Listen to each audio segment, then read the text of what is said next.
मन के अध्ययन विश्लेषण के मन के अध्ययन विश्लेषण के सीमित दायरे से निकलकर विस्तृत आत्म क्षेत्र में प्रवेश करना होगा। अन्यथा प्रचलित फ्रायडवादी मनोविज्ञान मनुष्य को मूल प्रवृत्तियों का गुलाम ठहराता रहेगा और उसकी आत्मविकास की संभावनाओं को अवरुद्ध रखेगा। मनोविज्ञान का उद्गम एवं विकास का मूल स्रोत वस्तुतः भारतीय अध्यात्म है। वह अध्यात्म शास्त्र का एक अभिन्न अंग है। अध्यात्म से अलग कर देने पर उसकी उपयोगिता सिद्ध भी नहीं होती।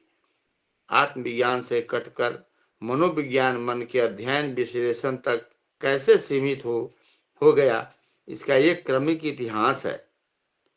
क्या प्राचीन समय में पाश्चात्य साइकोलॉजी का क्षेत्र भी विस्तृत था। साइकोलॉजी शब्द लैटिन भाषा के साइक तथा लोगोस शब्द से मिलकर बना है। साइक अर्थात आत्मा तथा लोगोस अर्थात शास्त्र अथवा ज्ञान। साइकोलॉजी का शाब्दिक अर्थ हुआ आत्मा का विज्ञान। पाश्चात्य मनोविज्ञान का गवेषक भी अरस्तु को माना जाता है। अरस्तु, सुकरात, प्लेटो तीनों ही मूर्धन्य दार्शनिकों ने आत्म तत्वों पर गहन चिंतन किया तथा इस संदर्भ में बहुत कुछ लिखा है। आत्मसत्ता एवं उसकी असाधारण महत्ता पर इन विद्वानों ने प्रकाश डाला है। यह इस बात का प्रमाण है कि उन्होंने आत्मानुसंधान को मनोविज्ञान का एक अभिन्न तथा महत्वपूर्ण अंग माना था। 2 शतक पूर्व तक भारत में तथा सांस्कृतिक दृष्टि से सुविकसित पश्चिमी देशों में भी मनोविज्ञान आध्यात्म विज्ञान का एक अविच्छिन्न अंग माना जाता था। पर जैसे जैसे प्रत्यक्षवाद भौतिकवाद मानवीय चिंतन में अपनी जड़ें गहरी जमाता गया, उसी क्रम में मान्यताओं एवं प्रतिपादनों में उलटफेर होता गया।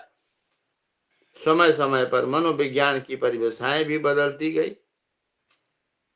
पर एक बात समान रूप से उन परिभाषाओं में दिखाई पड़ती है कि सबने मन का तत्व चेतना को माना है।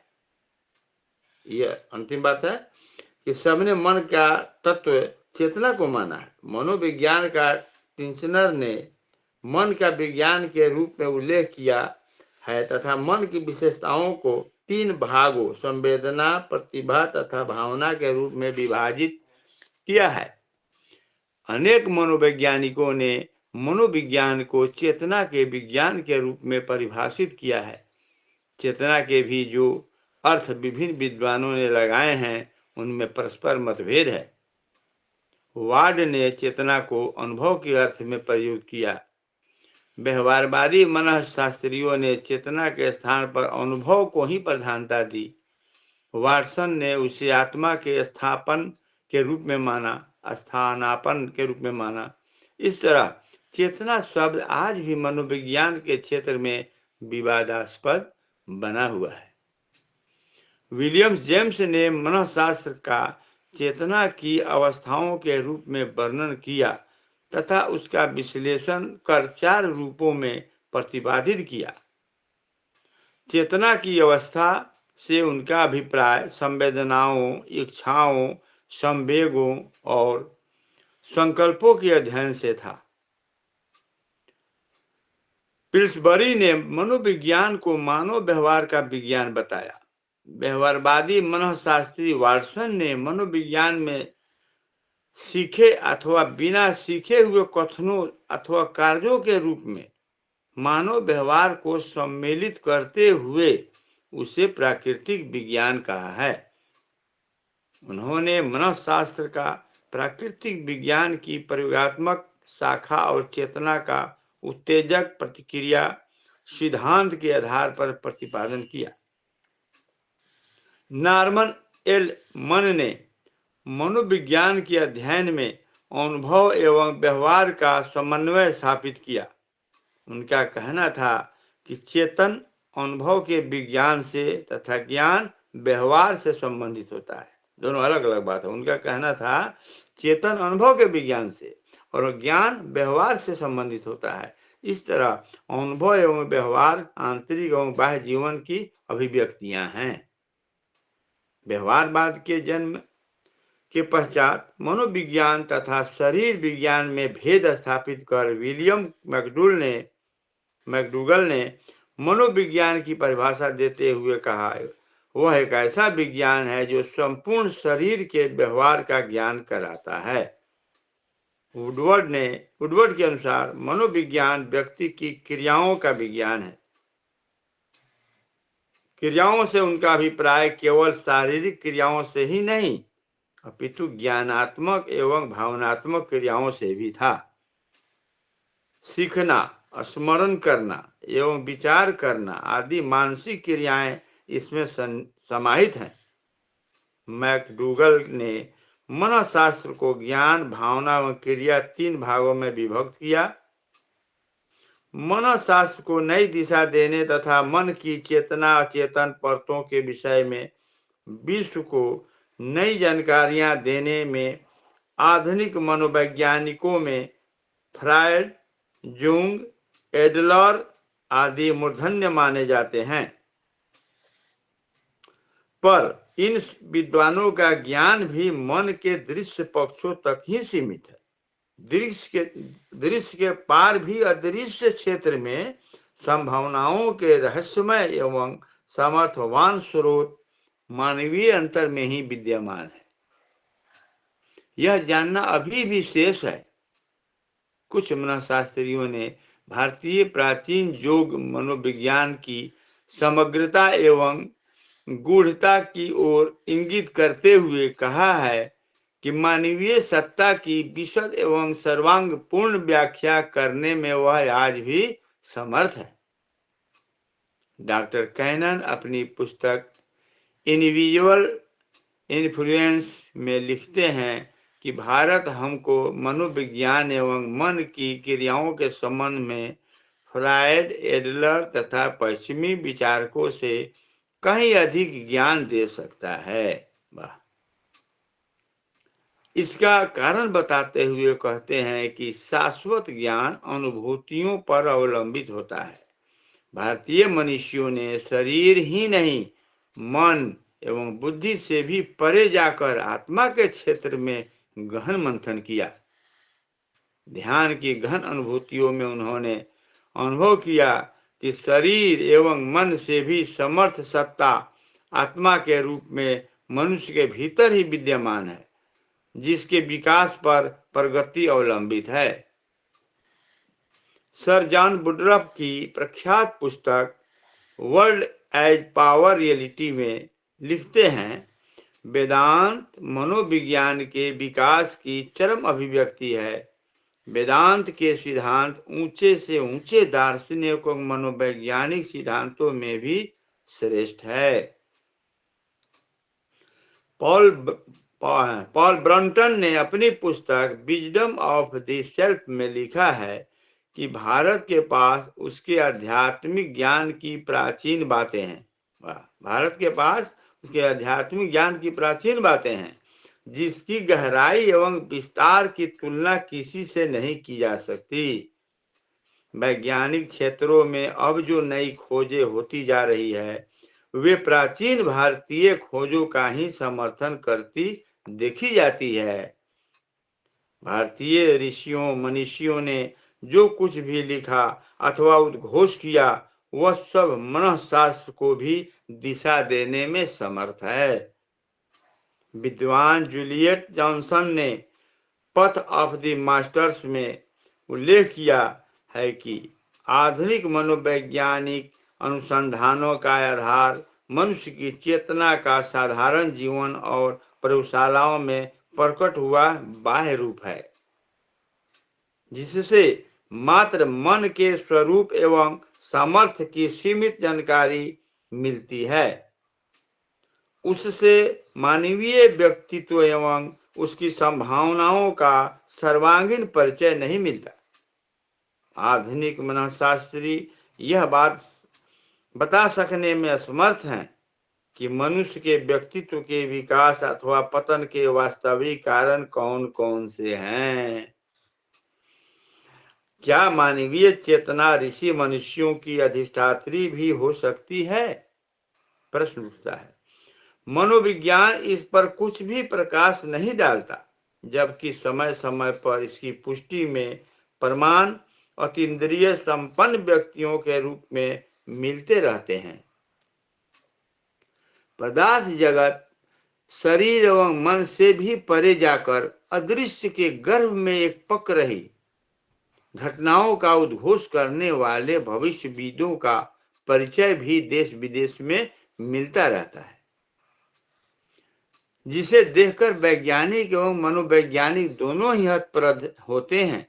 उन्हें यह सोचने पर बाध्य होना पड़ता है कि प्रत्यक्ष ज्ञान ही सब कुछ नहीं है। असीम जानकारियों एवं संभावनाओं को उजागर करना अभी भी शेष है।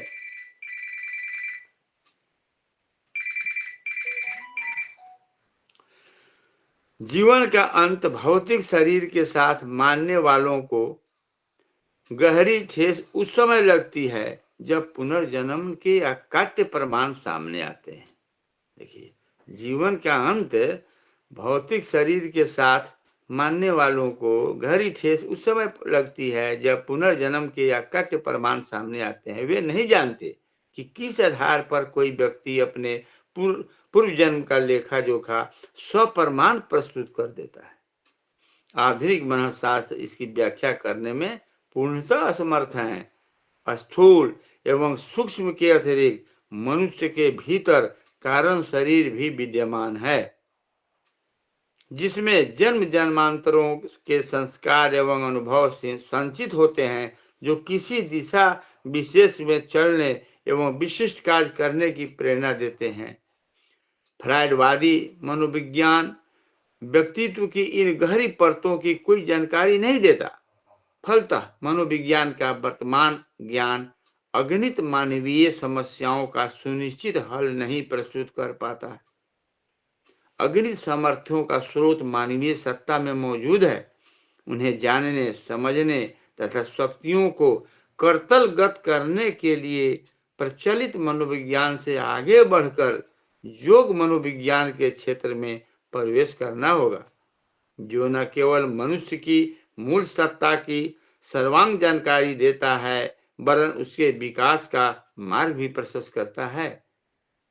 मन की अल्प जानकारियों तक सीमित रहने वाले आधुनिक मनोविज्ञान को जीवन की अनेकानेक समस्याओं का सही हल प्रस्तुत करने वाले व्यक्तित्व विकास का व्यवहारिक मार्गदर्शन करने वाले अध्यात्म मनोविज्ञान का पक्षधर बनना युग की एक महान आवश्यकता है।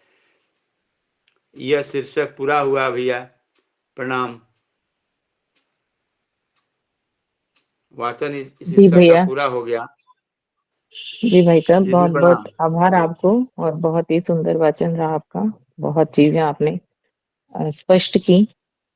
तो परम पूज्य गुरुदेव वंदनीय माता जी के संरक्षण में अपने स्तर पर मैं इसको आपके समक्ष रखने का प्रयास करूंगी। बाकी आप सब वरिष्ठ जन इसमें सहयोग करें। तो सबसे पहले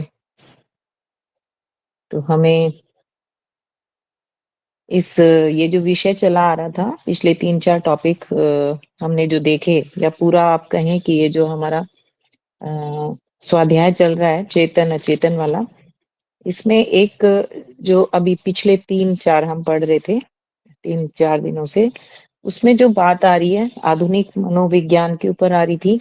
और ये ऐसे लग रहा है जैसे डिबेट होती है ना, तो गुरुदेव ने जो आधुनिक मनोविज्ञान की काट करी है, उसको इतने स्पष्ट रूप से और इतने प्रामाणिक तथ्य देकर जो आगे गुरुदेव ने इसमें अपना बताया है कि कैसे दे पा रहे हैं वो, क्योंकि वो युग ऋषि हैं और उन्होंने आत्मा को किस गहराई तक उसकी पकड़ को समझा है, और उस पर जो उनका उसमें जो उन्होंने विजय हासिल की है इस पूरे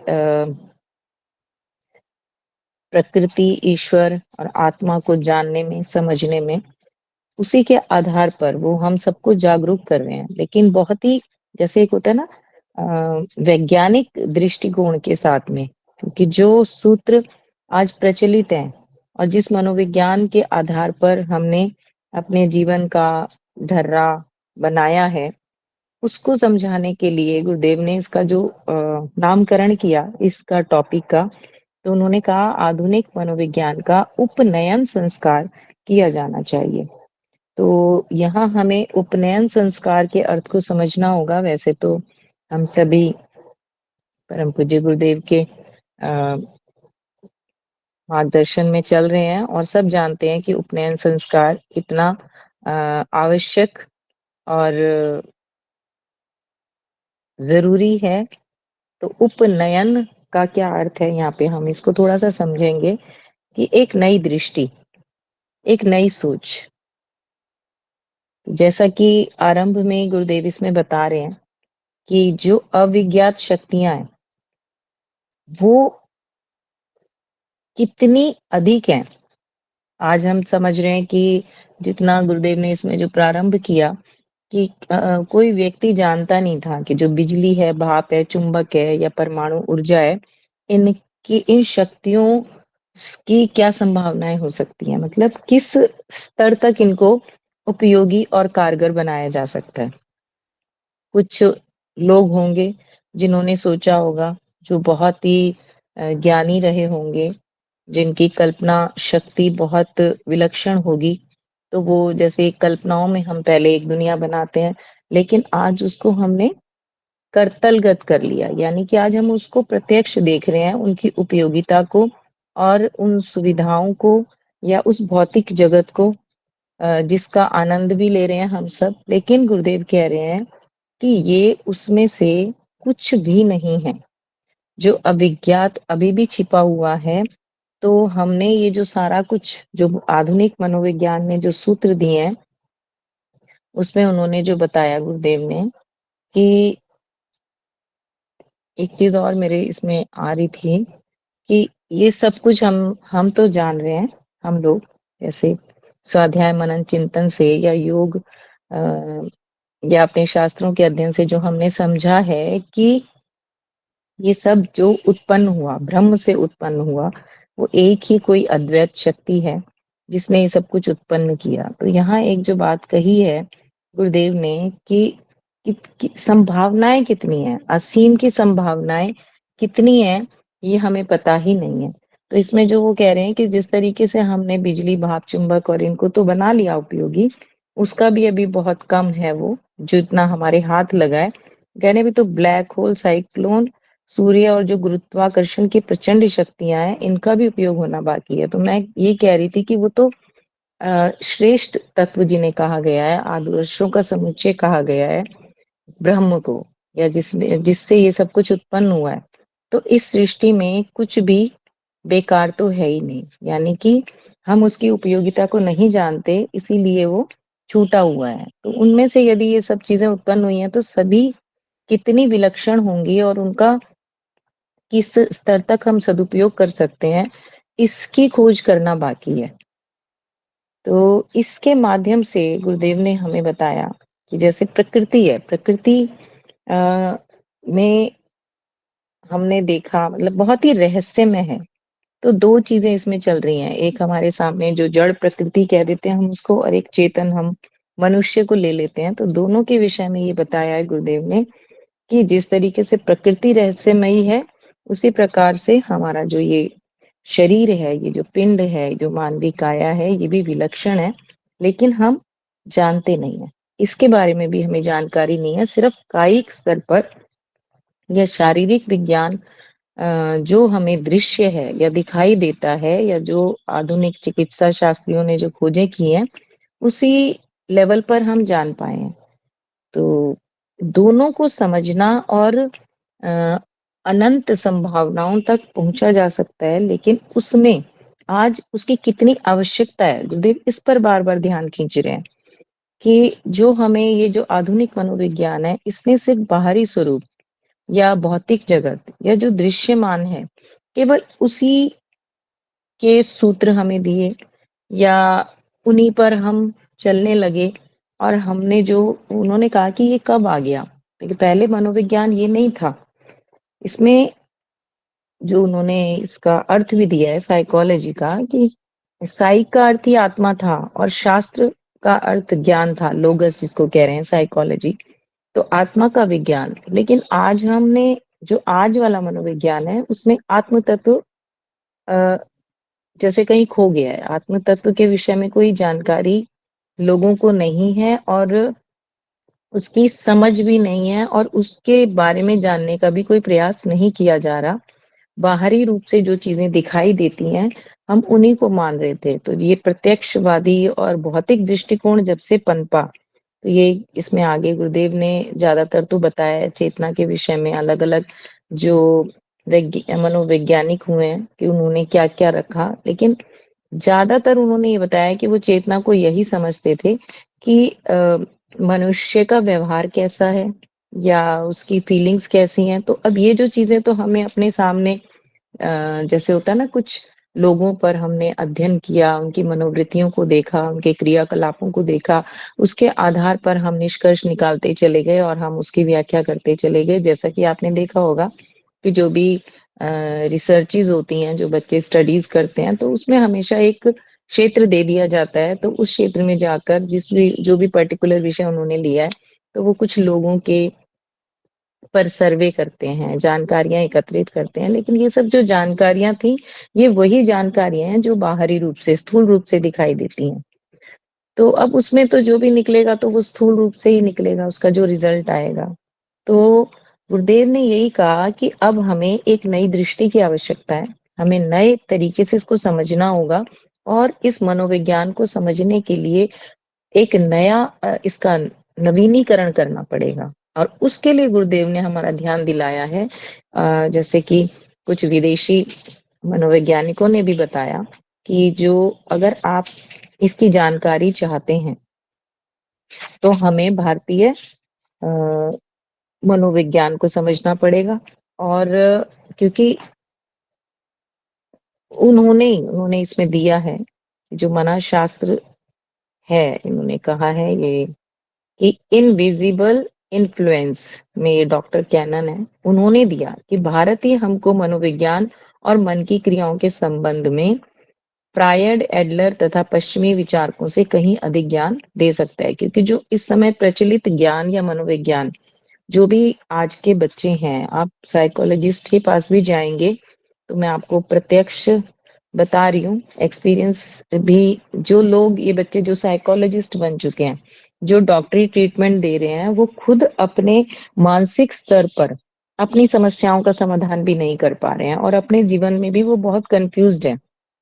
तो लेकिन क्योंकि उन्होंने वो डिग्री हासिल की है, उस डिग्री के बेस पर वो दूसरों की समस्याओं का समाधान देने के लिए जाते हैं, लेकिन कोई भी समाधान नहीं दे पा रहे। और इसमें गुरुदेव एक और हमारा ध्यान आकर्षित कर रहे हैं कि इस तरीके से उन्होंने जो मनोविज्ञान बताया, लेकिन वो तथ्य नहीं दे पाए, वो समाधान नहीं दे पाए और वो समस्याएं जो मनुष्य के जीवन में आती हैं, उनके लिए कोई सकारात्मक अ, उसका जो इलाज कहें या उनका निदान कहें, वो हमारे सामने प्रस्तुत नहीं कर पाए।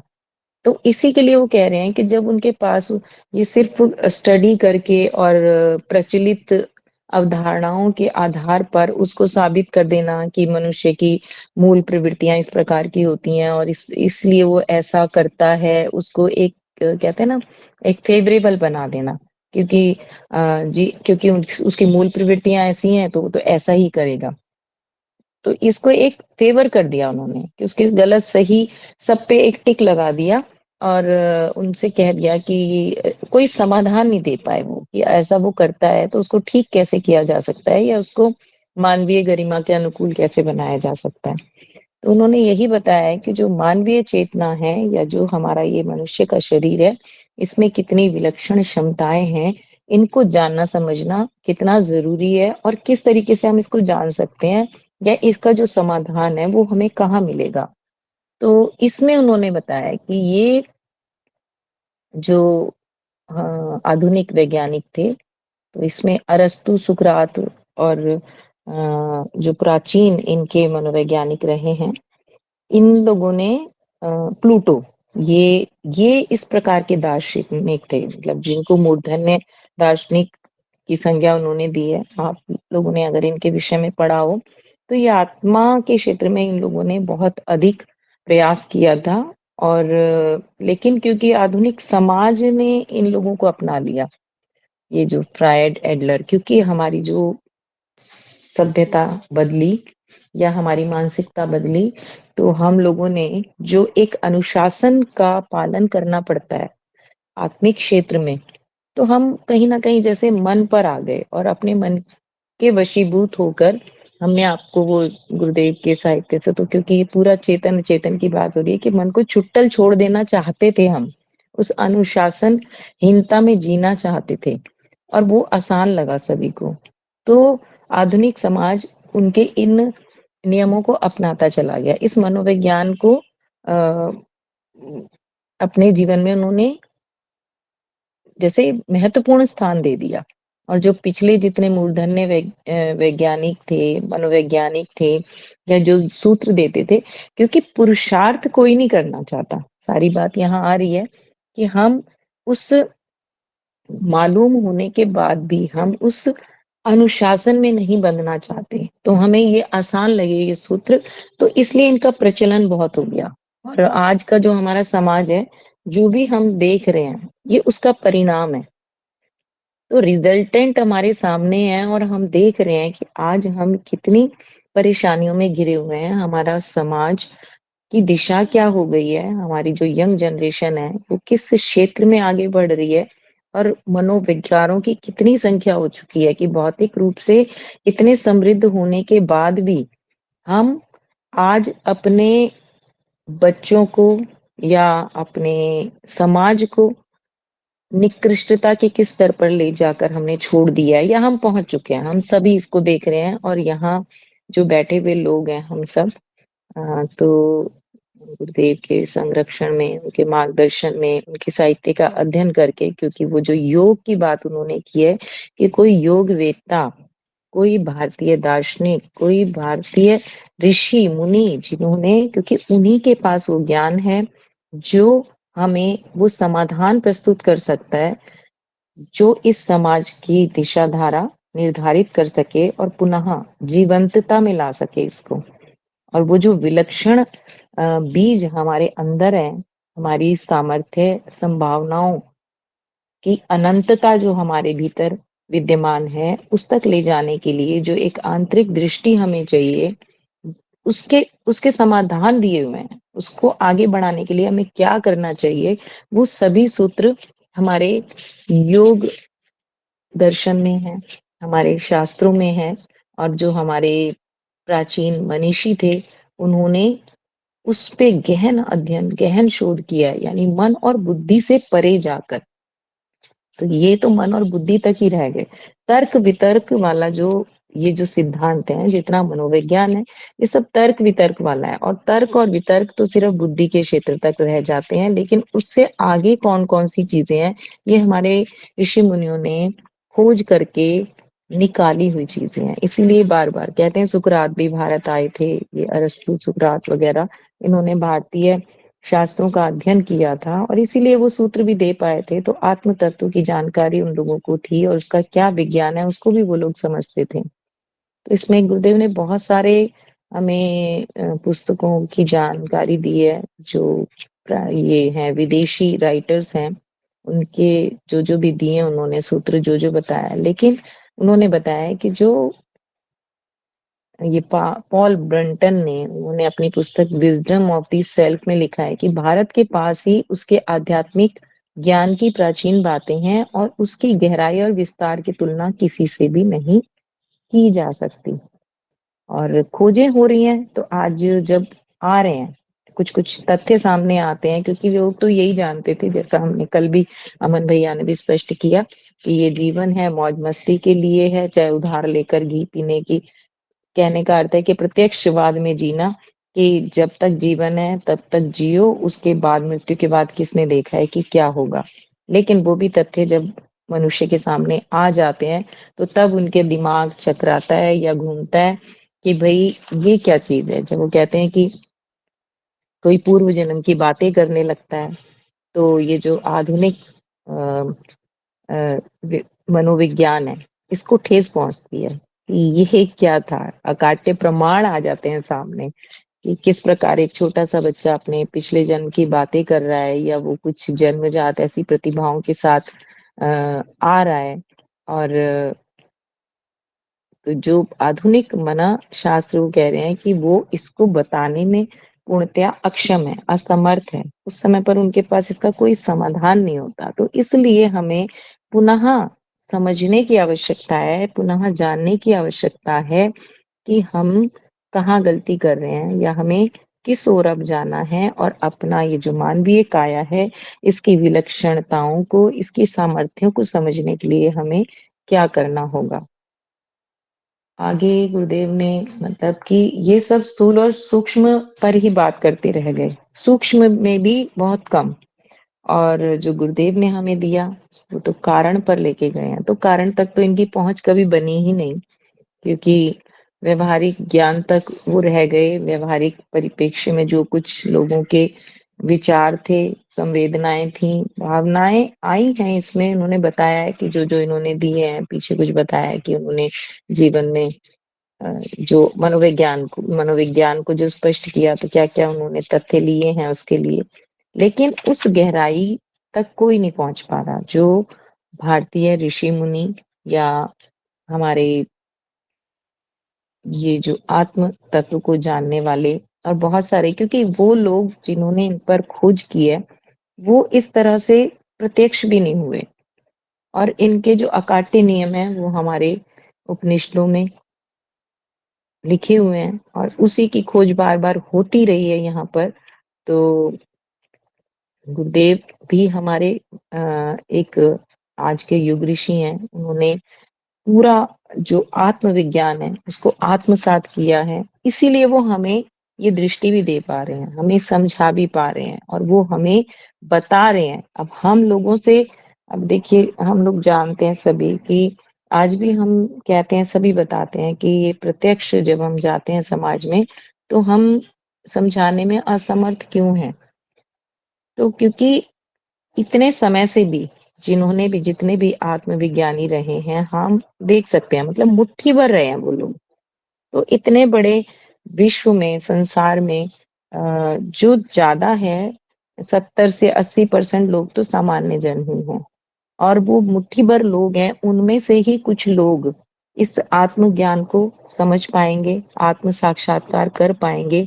तो उस स्तर का पुरुषार्थ और पराक्रम करने की जो आवश्यकता है, उसके लिए वो हम सबको जागृत कर रहे हैं, जागरूक कर रहे हैं कि हमें अब इन क्षेत्रों में आगे बढ़ना होगा और जो सामान्य जन है, उनको उनके अनुरूप बस उनकी समस्याओं का समाधान देना होगा। जैसे आज की आवश्यकता है कि सब शारीरिक व्याधियों से जूझ रहे हैं, तो कम से कम अपने शरीर विज्ञान को तो समझ पाएँ और उसके समाधान तो कम से कम लोगों को मिलें और अपनी मानसिक समस्याओं को सुधार पाएँ।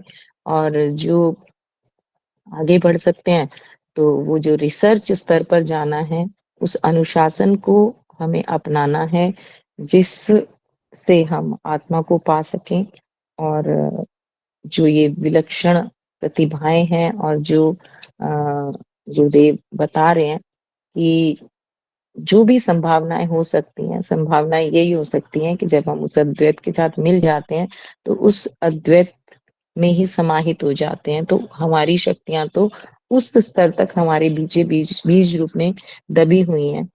तो इसको समझने की आवश्यकता है, जानने की आवश्यकता है और आधुनिक मनोविज्ञान की काट भी हम तभी कर पाएँगे, जब हम प्रत्यक्ष रूप से ऐसे उदाहरण प्रस्तुत कर पाएँगे। तो बाकी तो हम इसको पढ़कर जान सकते हैं, समझ सकते हैं। तो मैंने तो यही जाना भैया, तो अपने स्तर पर बताने का प्रयास किया है और पिछले चैप्टर से भी हम रोज़ इस पर चर्चा कर रहे थे। तो समय भी हो गया है, तो बहुत वरिष्ठ व्यक्ति हमारे साथ हैं, गोकुल भैया, अमन भैया, प्रसून भैया और बहुत सारे शंभू भैया भी काफ़ी अच्छे से रखते हैं अपनी बात को। और प्रहलाद जी भैया, सभी लोग, आपसे अनुरोध है कि आप सभी अपने-अपने विचार रखें, क्योंकि ये चैप्टर हमारा खत्म हो रहा है और इसके बाद में अचेतन पर गुरुदेव हमें मार्गदर्शन देंगे। तो आज हम सभी चर्चा करें जितना अब तक हमने पढ़ा है, तो और अधिक स्पष्ट होंगी चीज़ें। और हम सबको एक अपनी ड्यूटी बन रही है हमारी कि हम सब आत्मा के क्षेत्र में प्रयास करें, और अपने ही अनुशासनहीनता के कारण हम संयम की कमी के कारण हम लोग भी उसको लाइटली ले रहे हैं, लेकिन गुरुदेव हमसे चाहते हैं कि हम आगे बढ़ें। सभी को प्रणाम और बहुत-बहुत आभार, और जो कुछ भी गलती रही हो उसके लिए आप सभी से क्षमा प्रार्थी हूँ।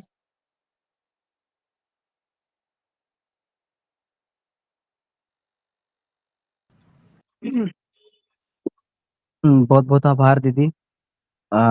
ये वास्तव में चैप्टर जो था ये थोड़ा सा ये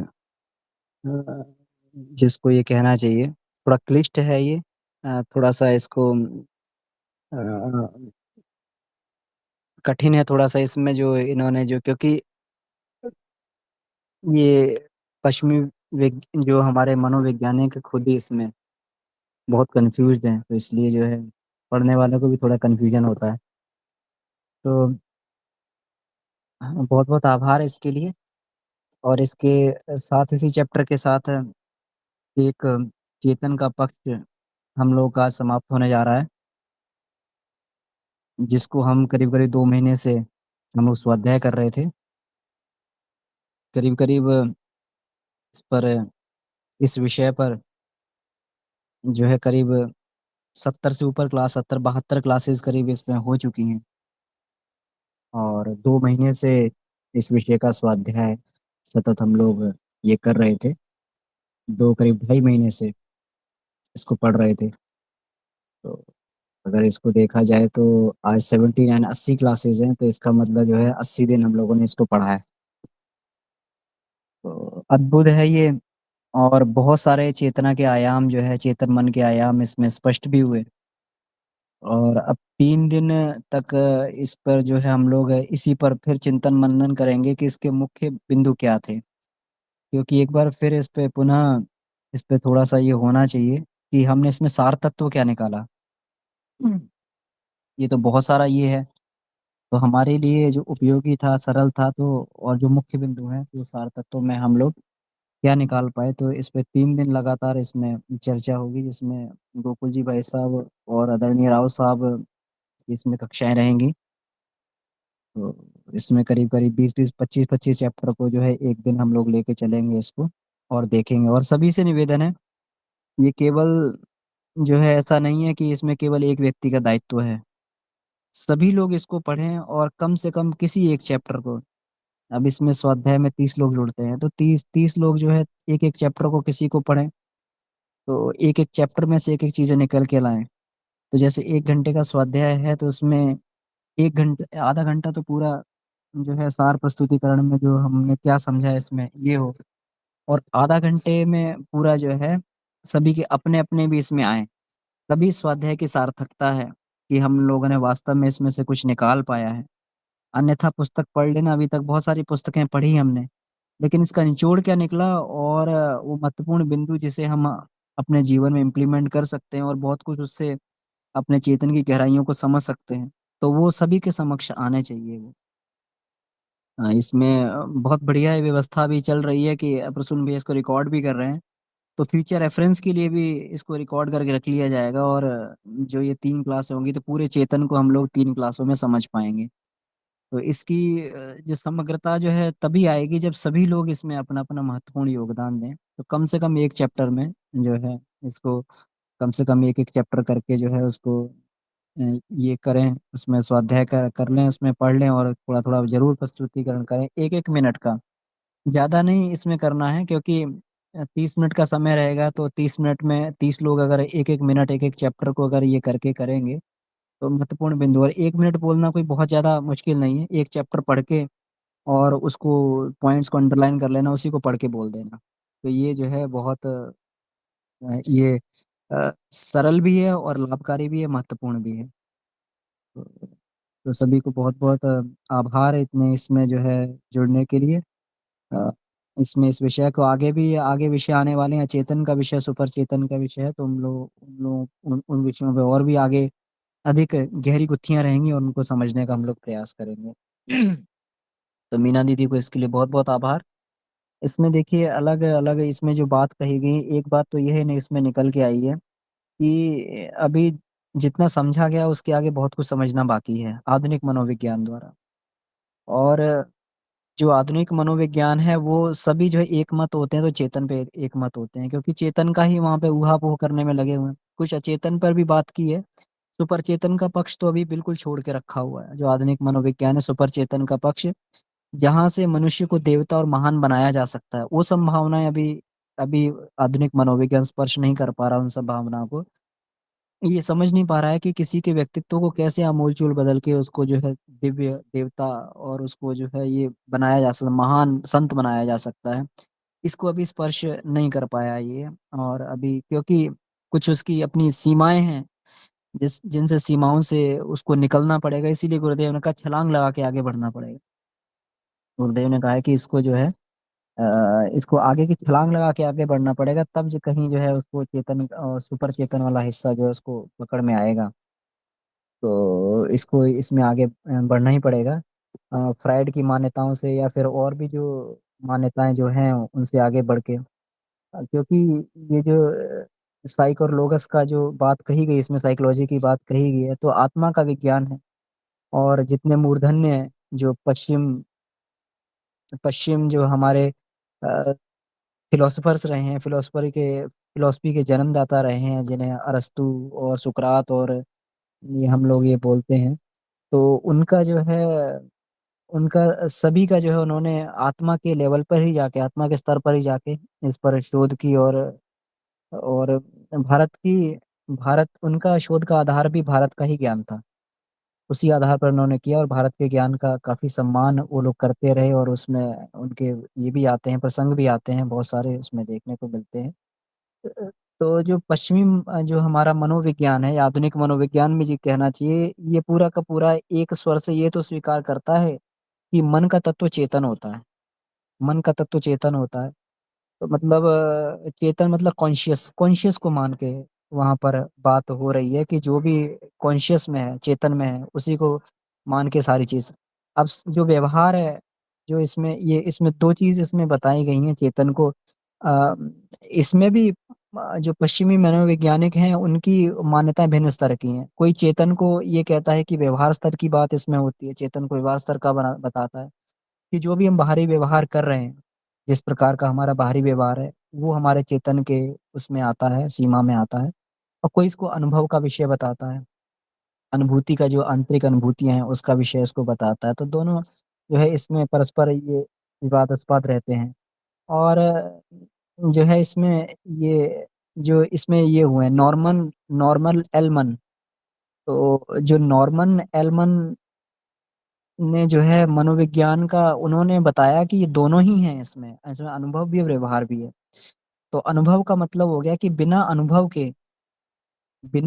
के केवल व्यवहार को अगर लिया जाए, व्यवहारिक पक्ष को लिया जाए, तो वो बात बनती नहीं है। वहाँ पर जो है चेतन तत्व अधूरा रहता है। अनुभूति, आंतरिक स्तर की अनुभूति जिसको व्यवहार में व्यक्त नहीं किया जा सकता। अब किसी को अगर प्रेम की अनुभूति है तो उसको व्यवहार में कैसे दिखाएगा? अब व्यवहार में कैसे? व्यवहार में तो कोई भी जो है कोई किसी को स्पर्श करता हुआ भी प्रेम करता हुआ दिखाई देगा, वो चाहे अंदर उसके कुछ भी चल रहा हो, है ना? उसमें जो है वासनात्मक स्पर्श भी हो सकता है, उसमें जो है ममत्व का स्पर्श भी हो सकता है, उसमें कोई भी स्पर्श हो सकता है। लेकिन अब व्यवहार तो सेम दिखाई दे रहा है, स्पर्श दोनों में ही हो रहा है। स्पर्श तो जो है क्या कहते हैं, लंपट लोग वेश्या को भी करते हैं, और स्पर्श माता अपने बच्चे को भी करती है। स्पर्श जो है बहन भाई को भी करती है, पति पत्नी को भी करता है। लेकिन सारे स्पर्शों में अनुभूतियाँ अलग-अलग होती हैं। व्यवहार में सब स्पर्श एकदम सेम समान दिखाई देता है। तो इसलिए व्यवहार और अनुभूति जो है ये दोनों को मिला के, कि उस व्यवहार के पास अनुभूति क्या थी हमारी, उस व्यवहार के साथ में। इन दोनों को मिला के चेतन का पक्ष पूरा होता है। तो ये इन्होंने जो है एलमन ने किया। और इसके आगे जो है जो पॉल ब्रंटन वगैरह हैं, इन्होंने भी जो है बहुत बढ़िया इसमें अ, जूलियट वाटसन ने कहा है कि आधुनिक जो मनोविज्ञान है ये पूरा का पूरा जो है अ, अ, ये भारतीय उस पे जो है वहां से, हाँ, पॉल ब्रंटन ने कहा कि भारतीय अध्यात्म के ज्ञान की जो बातें हैं, जो प्राचीन बातें हैं, उसके सामने आधुनिक मनोविज्ञान कुछ भी नहीं है।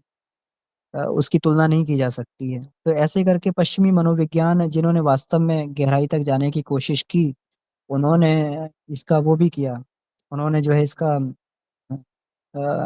इसको बात को महसूस भी किया, और उन्होंने जो भारतीय मनोविज्ञान में गहन शोध और इसका कार्य करने का प्रयास भी किया। तो ये बात जो है इसमें ये बनी हुई है, और ये बात भी पक्की है कि जो बात इसमें चैप्टर में आती है कि उपनयन करना पड़ेगा, तो उपनयन का मतलब होता है, उपनयन संस्कार अपन बोलते हैं जिसको जनेऊ बोलते हैं, जनेऊ संस्कार, द्विजत्व वाला संस्कार। तो इसको मनोविज्ञान को दूसरा जन्म लेना पड़ेगा। इसमें जो आधुनिक मनोविज्ञान है इसको दूसरा जन्म लेना पड़ेगा उस चेतना के विज्ञान को पकड़ने के लिए, अध्यात्म के विज्ञान को पकड़ने के लिए, क्योंकि बिना अध्यात्म के मनोविज्ञान की जो है बात अधूरी रह जाती है। अध्यात्म जुड़ता है तब जाके उसके सुपर चेतन मन को और अचेतन के गहन परतों को स्पर्श कर पाते हैं। तो ये सारा कुछ जब ये इसमें पूरा सम्मिलित रूप से ये किया जाएगा तभी मनोविज्ञान की पूर्णता इसमें आएगी, जो भारत हमेशा इसका समर्थन करता भी रहा है और हमेशा जो है इसमें रहा भी है, उसके अन्वेषण उसी दिशा में हुए भी है। बहुत बहुत आभार मीना दीदी, आपको आभार, शंभू जी भाई साहब आपको आभार। तो मेरा निवेदन है और भी भाई बहन इसमें अपनी बात को रखने का प्रयास करेंगे जी।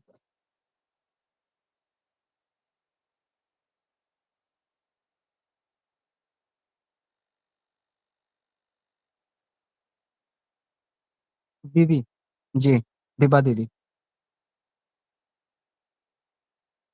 भैया प्रणाम। भैया थोड़ा सा और जी हमें प्रणाम। समझना है, और थोड़ा सा हमें आप समझाइए भैया। सभी को प्रणाम। 1 मिनट। हाँ भैया, पूछ रहे थे कि मन बुद्धि संस्कार, मतलब हम आज इसी पे हम अपनी बेटी को बहुत अच्छे से समझाए हैं, पर मन बुद्धि संस्कार को और हम अच्छे से समझना चाहते हैं कि बुद्धि को क्या कहते हैं, मन को चेतन मन और बुद्धि को चेतन मन और संस्कार को क्या कहते हैं भैया, थोड़ा सा और अच्छे से समझाइए ना। जी दीदी, इसको देखिए ये तो लंबा विषय है, लेकिन फिर भी इसको अधिक समझने के लिए आप गायत्री साधना का उद्देश्य, इस चैप्टर को आप पढ़िएगा। गायत्री महाविज्ञान भाग 1 में दिया हुआ है। मन और बुद्धि जो है ऊपर की परतें हैं, अंतःकरण की ऊपर की परतें हैं, और जो संस्कार और अहंकार है वो अंतःकरण की नीचे की परतें हैं। ठीक है। मन क्या करता है, मन जो है उसको, मन में जो है ये विचार आते हैं, है ना, मन में विचार आते हैं। ठीक है। विचार कहाँ से आते हैं, विचार का मतलब होता है हमारे अंदर कल्पनाएं उठती हैं, और कल्पनाओं को जो है जब बुद्धि के द्वारा परिमार्जित कर लिया जाता है तो विचार बनता है। तो मन का काम है विचार करना, बुद्धि का काम है तर्क वितर्क करना। अब मन ने मान लो कोई अपनी बात को प्रस्तुत किया, बुद्धि क्या करेगी, उसको तर्कों के आधार पर करेगी कि ये काम करने लायक है कि नहीं है, जो बुद्धि के पास अपना विवेक है उसके हिसाब से करने का प्रयास करेगी।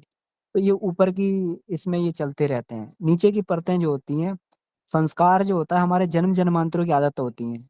हम जैसे एक जन्मों को की जो अभ्यास पड़ जाए उसको आदत बोलते हैं, आदत पड़ गई है। और जन्म जन्मांतरों की जो आदतें होती है उसको संस्कार बोला जाता है, वो चित्त में रहता है। और अहंकार होता है हमारी, हमारे बारे में धारणा क्या है, हम क्या सोचते हैं। हम ब्राह्मण हैं, क्षत्रिय हैं, चोर हैं, डाकू हैं, है ना, हम क्या कहते हैं, देशभक्त हैं, हम बेईमान हैं, हम चोर हैं, हम डकैत हैं, है ना, या हम जो है एक देशभक्त नागरिक हैं। हमारी हमारे बारे में मान्यता क्या है, ये केवल हम ही जान सकते हैं। तो ये अहंकार होता है। तो ये चारों मिलके ही हमारा अंतःकरण बनता है। जी भैया। जी भैया प्रणाम। जी बहुत जी अच्छे से समझाएं, बहुत जी अच्छे से समझाएं। हम इस पे थोड़ा सा बस अपनी बेटी को बताए थे, वे कुछ बताई तो हम बोले कि देखो बेटा, ये मन है, मन सोचता है और बुद्धि निर्णय लेता है और संस्कार में वो जाकर उतर जाता है। तो वो बार बार जब संकल्प लेता है कि हम करे क्या करे क्या, अगर वो बार बार उतर रहा है तो वो इसका मतलब हमारा अंदर का वो संस्कार है, इसीलिए। टाइम मिलता है ना थोड़ा, टाइम मिलता है ना थोड़ा। हाँ, तो संस्कार अभ्यास से भी बनते हैं दीदी, है ना। हमारे जो चेतन मन में आता है, हम बार बार वो काम करते हैं, उससे अभ्यास से संस्कार बनते हैं, और संस्कार से भी हमारा विचार बनता है। ये दोनों ही एक दूसरे के ये। जी भैया, जी, जी प्रणाम। प्रणाम दीदी।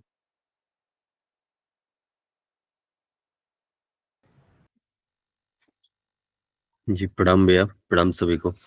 जी प्रसन्न भैया, प्रणाम। अ, भैया इधर 1-2 दिन से जो विषय हमारा चल रहा है मनोविज्ञान, और इस मनोविज्ञान के विषय से एक चीज समझ पाया कि गुरुजी ने जो विचार क्रांति अभियान को इतना महत्व दिया, उसके पीछे क्या कारण था। हमारे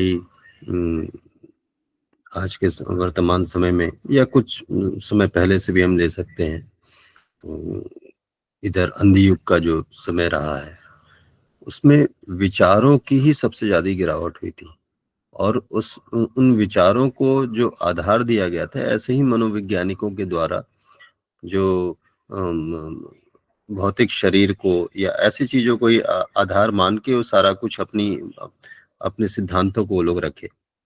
और वो इससे कुछ जो है, जब हम लोग पढ़ रहे थे तो उसमें कुछ चैप्टर पहले ये बात भी आई थी। गुरुजी कहे थे कि अगर लोग इतना पढ़ना लिखना नहीं सीखे होते या नहीं, वो तो समाज आज बहुत ही अच्छी स्थिति में होता अगर वो पढ़ने लिखने की स्थिति में नहीं होता। तो उसके पीछे कारण यही था कि हम पढ़ना लिखना तो जान गए, लेकिन ये नहीं समझ पाए कि हमें हमारे लिए क्या चीज सही है और क्या गलत है, कौन से विचार जो है हमें उठा सकते हैं, कौन से विचार हमें गिरा सकते हैं। तो ऐसे मनोवैज्ञानिकों के जब हम अध्ययन करते हैं या चिंतन करते हैं, और उसी दिशा में फिर हमारा जो है हमारी कल्पनाएं बनने लगती हैं, जो कोई इतनी सूक्ष्म तरह से पूरे इस अध्याय में गुरुजी ने बताया, जो हम लोग नियमित अध्ययन किए, तो उसमें यही बात मेरे समझ में आई कि मनोवैज्ञानिक और उनके विचारों को काटने के लिए हमें फिर से एक गुरुजी ने जो आधार दिया, जो आत्मिक, उस पे ही अवलंबित करके ही अपनी शिक्षा को, अपने चिंतन को उस पे आगे बढ़ाया जाएगा, तभी उसको काटा जा सकता है। नहीं तो फिर जो स्थिति है और जिस धरातल पे समाज जा रहा है उसकी परिणति यही होनी है और कुछ है नहीं। हम जब उनको अध्ययन करते हैं भैया, तो गुरुजी से जुड़ने से पहले या जैसे लगता है कि कितनी सही बात वो कह रहे हैं, वो इतने आराम से। और आपने 1-2 कक्षा पहले भी कहा था कि सामान्य लोग बहुत आराम से जो है किसी भी दिशा में ढल जाते हैं, उनको नहीं पता। तो हमें जब ज्ञान ही नहीं रहेगा अपने धरातल का, हम कहाँ खड़े हैं उसका ज्ञान ही नहीं रहेगा, तो हम समझ ही नहीं पाएंगे वो चीज। तो बस क्योंकि व्यक्तिगत स्तर से जब हम चिंतन करेंगे तो वही चीज सही लगेगी और फिर उसी का अनुकरण करेंगे। और फिर जैसा दीदी ने कहा कि आज साइकेट्रिस्ट भी जो लोग हैं वो भी कंफ्यूज हैं। वो इसीलिए कंफ्यूज हैं कि वो एक शरीर तक ही बस इस चीज को सोच रहे हैं। हमें आत्मा का अवलंबन लिए बिना और उसको पुष्ट किए बिना बहुत मुश्किल है कि हम किसी चीज को समझ पाए, किसी आधार पे पहुंच पाए। तो विचार क्रांति अभियान और ये पूरा अध्याय ही भैया हमारा विचारों पे, कामनाओं पे, मन पे, बुद्धि पे था। और एक एक कड़ी को गुरुजी ने इतने अच्छे से समझाया कि ये पूरे अध्याय के आते आते, जबकि आगे भी लिख रहे कि अभी आगे बहुत कुछ है, बहुत कुछ समझना बचा है। तो बहुत ही सुंदर भैया, और आप लोगों की विवेचनाएं इतनी सुंदर रही कि चीजें और भी अच्छे से स्पष्ट होता चला गया। जी भैया। जी भैया, इसमें एक बड़ी अद्भुत बात लगी कि जब पीछे से रिवीजन कर रहे हैं और उस चैप्टर्स को पढ़ रहे हैं 2-2 3-3 बार, तो उसमें नए तथ्य निकल के आ रहे हैं। नए तथ्य बिल्कुल एकदम ऐसा लग रहा है कि ये तो बड़ा ही बहुत ही अद्भुत है। तो ये बहुत ही मतलब इतनी हल्की वाली पुस्तक नहीं है ये, इसको कम से कम 2 4 6 बार लगातार लगातार पढ़ा जाएगा तब कुछ जाके इसमें बनेगी, पकड़ बनेगी। जी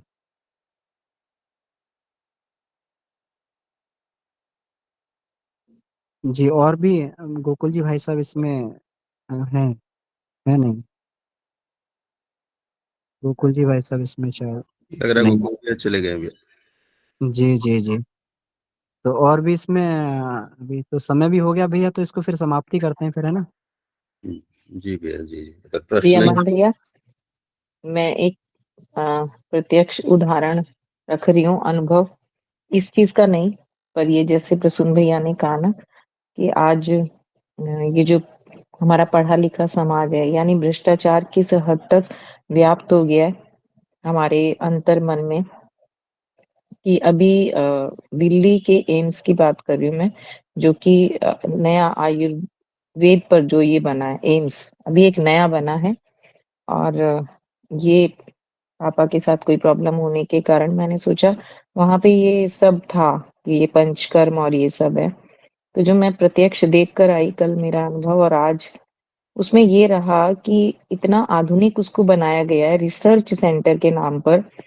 और अपने जो हमारे महर्षि रहे सुश्रुत और रमन, यानी कि सिद्धांत वो लिया गया है, लेकिन जो वास्तविकता है वो इतनी भयावह है कि मैंने ये सोच के 3 दिन खराब किए कि पापा एडमिट हो जाएंगे वहां पर। और जबकि ये जो जाने का था उसमें भी एक अच्छी पोस्ट के व्यक्ति से जानकारी के साथ हम वहां गए हैं, और वहां जो स्थिति है कि वहां कुछ भी नहीं है भैया। उसको आधुनिक जो आजकल प्राइवेट हॉस्पिटल्स है, मतलब गवर्नमेंट ने उस पर इतना पैसा लगाया हुआ है कि बहुत सुंदर है उसका आउटलुक वगैरह, और वहां जो संसाधन दिए गए हैं उसके बावजूद, लेकिन वहां पर कोई ट्रीटमेंट नहीं है, कोई उनकी मनोवृत्ति नहीं है कोई इलाज करने की। और वो सब देखकर आज बड़ा, क्योंकि आज पापा वहां अकेले थे, ट्रीटमेंट होना था, सुबह से उनको कोई ट्रीटमेंट ही नहीं दिया। और जबकि वो भी ले रहे हैं, साथ में पैसे भी दिए गए हैं प्राइवेट रूम का चार्ज वगैरह लेने के बावजूद। कहने का अर्थ है कि सब कुछ लोगों को अपनी सहूलियत के हिसाब से, डॉक्टर्स अपना बस देख रहे हैं, उसके बाद वो जो स्टाफ है कोई कुछ नहीं कर रहा। तो बहुत निराशा हुई आज मुझे। तो मैं यही बता रही हूँ कि जो पढ़े लिखे लोग हैं उन्होंने अपने लिए संसाधनों का किस तरीके से दुरुपयोग हो रहा है। तो आज ये एक अनुभव था जो अभी कहा प्रसून भैया ने, कि हमारा पढ़ा लिखा समाज किस प्रकार दोहन कर रहा है।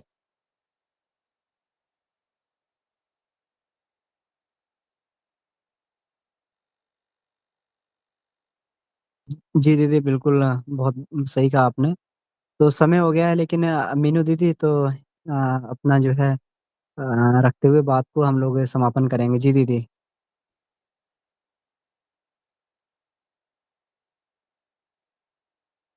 जी मीनू दीदी आपका हैंड रेस है।